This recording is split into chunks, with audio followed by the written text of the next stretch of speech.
Hello and welcome. My name is Carsten Lützen. I'm an Agile coach and a facilitator. Today I will talk about something called dot voting that I guess a lot of you, if not all of you, know, but there are some tips and tricks and some pitfalls that we need to be aware of nonetheless. If you like these videos, please consider to subscribe and to share them. That would be awesome. Okay, so back to dot voting. Dot voting is simply just a quick way to vote and create heat maps, whether it be a retrospective board or any place in a meeting or workshop where we want to create some kind of, or get some kind of idea of what is the sentiment in the group, where do we see the highest energy. And it can either be done with pens or with stickers. There is a lot of talk also about how many dots and how much do we do, but dot voting is all it essence is. We have the items that we would like to vote on, and then we just put a dot on the items that we vote for. We usually agree that we can vote 5 times, 3 times, or the number that we need, right? And we also need to make some rules. Can we vote multiple times on the same item, or max 1 vote per vote caster per item? So you need to set up those ground rules. Some really good tips is, if you have a big flip chart, for instance, with a lot of different sticky notes to vote on, try to get the participants to cluster the items.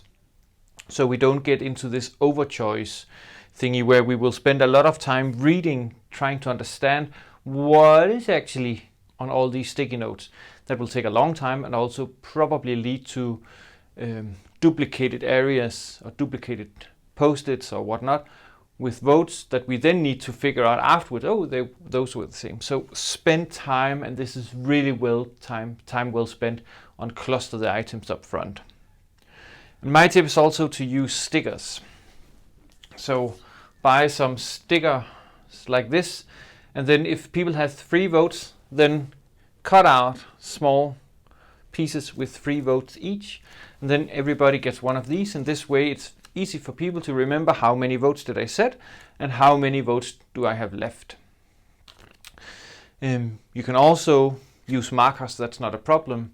There are, however, some pitfalls that you need to be aware of, and that leads us to this next one. So imagine that we have this, and then I just take a marker like this and I vote, and somebody else comes with this one and vote, and then we move on, and we have a lot of people voting, right? And if this was on a wall, I don't know if you could see it in the camera, but I can clearly see that there was some bleed through on the paper from this sticky note here. So as a facilitator, pay attention to what pens you're giving to people when they vote, and the quality of the sticky notes, the paper that they used, so you don't end up with a large fine or whatever we call it to pay, right, to get those things removed from the walls if people are voting on the walls. If it's just sticky notes on a flip chart on a whiteboard, you're fine, if it's not permanent marker at least, but be aware of the bleeding through paper. Next up is also the bandwagon effect. When we get up and we start to see, there is a lot of votes on this, that probably means that it's a good one, then just subconsciously we will be more inclined to put a dot on that.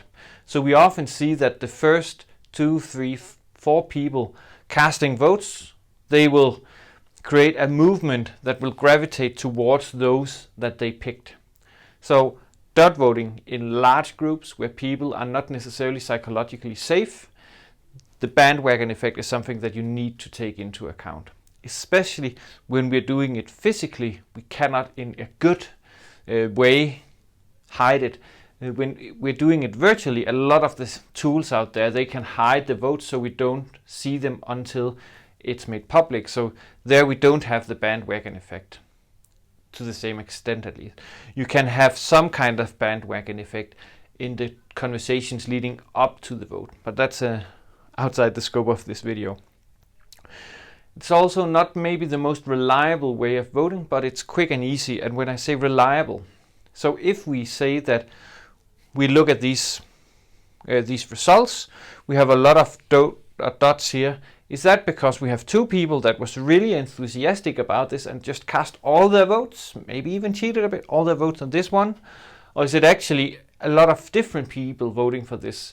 If it's just 2 people, then maybe those 2 people can go out and focus on this, but if it's a lot of people, it's a much more important topic probably to look into. And that's this maybe not the most reliable.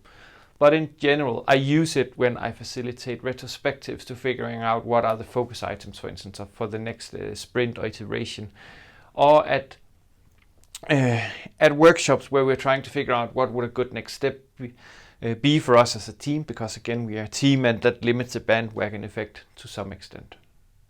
So I'm super curious if you're not using dot voting, especially also for physical workshops, what are you doing then? And how are you doing it? That would be awesome if you could share. And that's it. If you have comments, questions, ideas, or feedback to these videos, please consider to leave a message or send me a mail. That would be awesome. And that's it. Have a super awesome day.